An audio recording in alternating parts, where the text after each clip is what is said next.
The following video is based on true events. Viewer discretion is advised.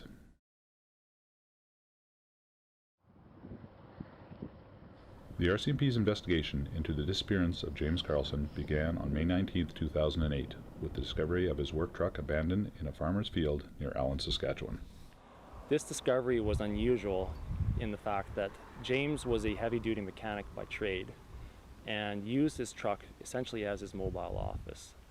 James had all his work tools, which was essential for him to perform his duties, and they were located in that truck when it was found. When we were phoned by the police, I didn't believe it. I thought maybe he'd gone visiting, but it was during the week when he had to go out and do some repair work on machinery. Like, we couldn't really believe that. I couldn't believe that he was gone. Like, we kept phoning there during the morning and stuff, and there was no answer. Family and friends both say that James would never abandon his truck or his tools, as those were essentially his livelihood and how he made his living. And he was always out looking after his customers real early, and May, of course, is the busy time of the year for the farmers. James always worked hard. On May 14th, 2008, James Carlson was working at a Watrous area farm. During that day, he had interaction with several different individuals. Between 7 and 8 p.m. that evening, James attended to the local video store in Watrous.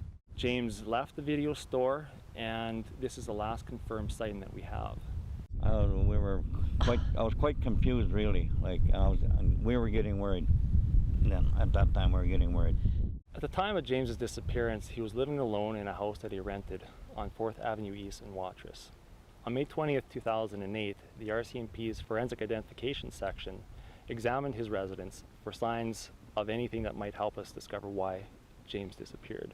Several pieces of evidence were collected, and based on that information that we obtained from his residence, investigators believe that his disappearance was as a result of suspicious circumstances and that he in fact had been murdered. Due to that fact, the RCMP's Major Crimes Section took over the investigation. At the time of James's disappearance, he also owned a white 1985 Chevy Monte Carlo, and it was found to be missing as well.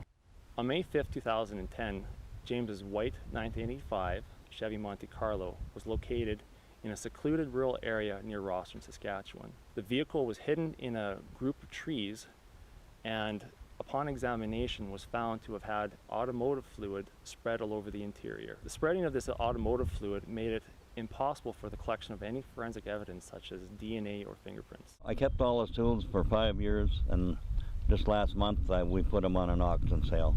We figured maybe it's about time. Over the years, numerous tips have been received from the public in relation to the possible location of James Carlson. These locations have included areas around the Watrous, Imperial, and Holdfast communities, and includes things such as farmland, bush areas, rock piles, and wells. Since it's the time of year that farmers will be out in their fields seeding, we are asking for their assistance in checking any rock piles, bush areas, bodies of water, or wells where anything suspicious may be present. The RCMP is looking for any signs of any disturbances, anything that has been moved or has been changed over the last few years. Investigations such as this always takes its tolls on the family. They never have closure. They are always asking questions, what may have happened to a loved one. And I have a feeling that the families all feel the same. You can't ignore that your child is gone, and you just can't ignore it. You can't forget. Some days you can go on for a few days and you don't think, but then you see a picture or you see something and see a friend of his, and you think, well, it's happened. Yeah, we miss him. If you have information about James Carlson's disappearance, please contact the Saskatoon RCMP Historical Case Unit at 306-975-5153 or call Crime Stoppers at 1-800-222-8477.